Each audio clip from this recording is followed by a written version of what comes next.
Assalamualaikum warahmatullahi wabarakatuh. Hari ini adalah hari kedua kami KKN di Desa Jabonegar. Jadi kami mengambil tentang sosialisasi pentingnya kesehatan fisik dan psikologi selama pandemi coronavirus disease atau COVID-19. Di sini ada 2 pemateri, yakni saya sendiri Dinda Khairunisa, Prodi Psikologi Universitas Trunojoyo Madura. Yang kedua ada pemateri yang bernama yaitu Nurul Fauzia dari Prodi Sastra Inggris Madura. Selanjutnya adalah tentang coronavirus disease atau COVID-19 yang akan dijelaskan oleh Zia. Virus corona atau Severe Acute Respiratory Syndrome Coronavirus 2 SARS-CoV-2 adalah virus yang menyerang sistem pernafasan. Virus corona sendiri menyebabkan gangguan ringan pada sistem pernafasan, infeksi paru-paru berat hingga berujung pada suatu kematian.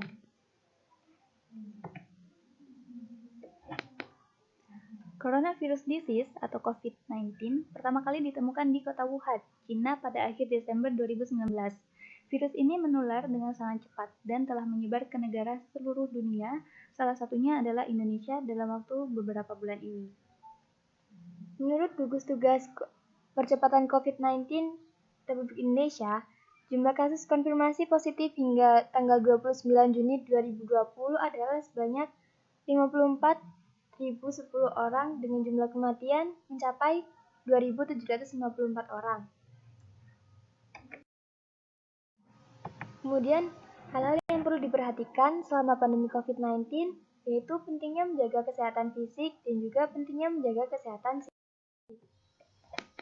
Selanjutnya adalah definisi kesehatan. Menurut WHO, World Health Organization, pada tahun 1948, kesehatan adalah suatu keadaan fisik, mental, dan sosial kesejahteraan.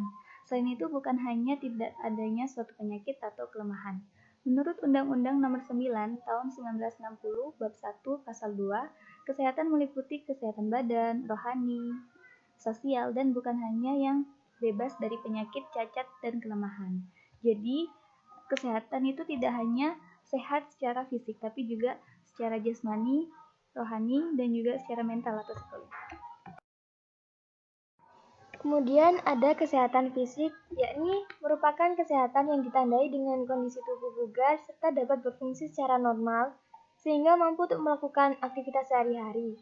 Dengan sehat secara fisik, kita juga dapat tetap beraktivitas dalam pengerjaan, melakukan hobi, berwisata, berolahraga, dan juga menyelesaikan tanggung jawab. Sedangkan keadaan fisik yang lemah akan berpengaruh terhadap produktivitas kita sehari-hari.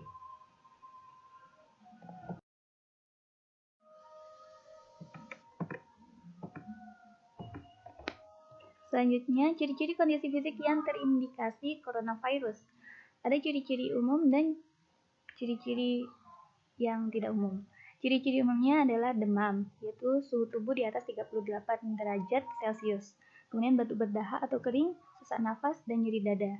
Ciri-ciri lainnya, diare, sakit kepala, konjungtivis, hilangnya kemampuan mengecap rasa atau mencium bau, dan ruam di kulit. Kemudian ada cara-cara penyebaran COVID-19, yaitu yang pertama tidak sengaja menghirup percikan udara penderita COVID-19. Yang kedua ada memegang mulut atau hidung tanpa mencuci tangan terlebih dahulu setelah mencuci benda. Di sini tuh kan kayak penyebaran itu bisa melalui uang. Itu kan udah dipegang oleh semua orang ya. Jadi itu nggak tahu kan itu higienis atau enggaknya kayak gitu. Terus kita pegang mulut kayak gitu. Kemudian yang ketiga ada kontak dekat dengan penderita COVID-19, yaitu seperti kayak petugas medis gitu. Pencegahan fisik selama pandemi COVID-19. Pertama, sering cuci tangan. Mencuci tangannya dengan sabun ya, dan juga dengan air, atau juga bisa menggunakan hand sanitizer. Kemudian menutup mulut ketika batuk atau bersin, memakai masker, terapkan physical distancing, jaga kebersihan, jangan menyentuh mata, hidung, ataupun mulut, terapkan pola hidup sehat, hindari kontak dengan penderita. Kemudian ada kesehatan mental atau psikologi, yaitu kesehatan mental sendiri merupakan suatu hal terkait dengan 3 hal, yaitu pikiran, emosional, dan juga spiritual. Jadi kayak seseorang yang udah sehat pikiran, maka ia akan dapat mengendalikan dan menyalurkan jalan pikiran serta perasaannya dengan baik. Nah, kalau di sini ada kegagalan dalam kesehatan mental ini sendiri, maka akan menyebabkan gangguan mental. Nah, jadi di pandemi corona ini sendiri kan sangat berpengaruh ya pada semua orang, khususnya itu pada anak-anak sekolah.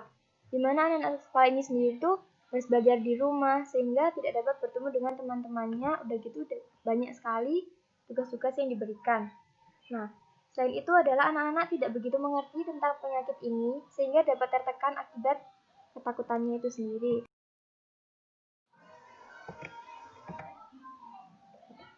Selanjutnya ada tanda-tanda anak mengalami gangguan mental selama pandemi COVID-19. Mereka akan berperilaku regresif atau mengalami sedikit kemunduran dalam masa transisi besar ini, seperti menggigit jari, membutuhkan mainan kesayangan kembali, mengompol, dan sebagainya. Karena ini merupakan suatu kecemasan. Kemudian ada perubahan nafsu makan dan juga pola tidur pada anak, yang awalnya anak itu sendiri saat makan terlahap dan sekarang menjadi berkurang. Kemudian ada perubahan suasana hati atau mood pada anak. Yang ketiga ada tendensi untuk melekatkan diri pada orang yang terdekat. Jadi kayak orang terdekatnya, misalkan orang tua itu pergi kemanapun, anak itu akan mengikutinya. Dan juga yang terakhir ada mengalami keluhan somatik atau yakni dari stres itu sendiri akan menyebabkan sakit fisik pada seorang anak itu sendiri.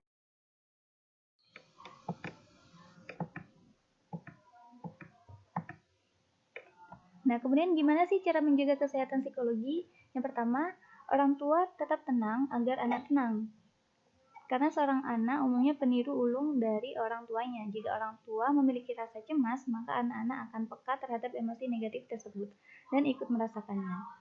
Kemudian berikan informasi sesuai porsi anak, jangan berlebihan. Anak-anak akan bertanya mengapa tidak diperkenankan untuk berangkat sekolah dan sebagainya. Bicarakan mengenai apa itu virus corona, yakinkanlah mereka aman dan terlindungi. Namun, ingat, informasinya sesuai dengan porsi anak ya. Kemudian jadwalkan kegiatan rutin, tapi juga kan tetap fleksibel. Nah, coba deh orang tua itu cari hal apa yang akan disukai anak. Seperti misalkan bermain, oke lah kita kasih mainan apa yang disukai. Kemudian juga tetap melakukan tugas-tugas sekolahnya itu sendiri. Yang terakhir adalah jangan biarkan handphone mengontrol diri anak. Jadi di sini tuh orang tua memberikan pembatasan waktu mengenai anak menggunakan handphone. Baik, itu tadi penyuluhan secara online kami. Wassalamualaikum warahmatullahi wabarakatuh.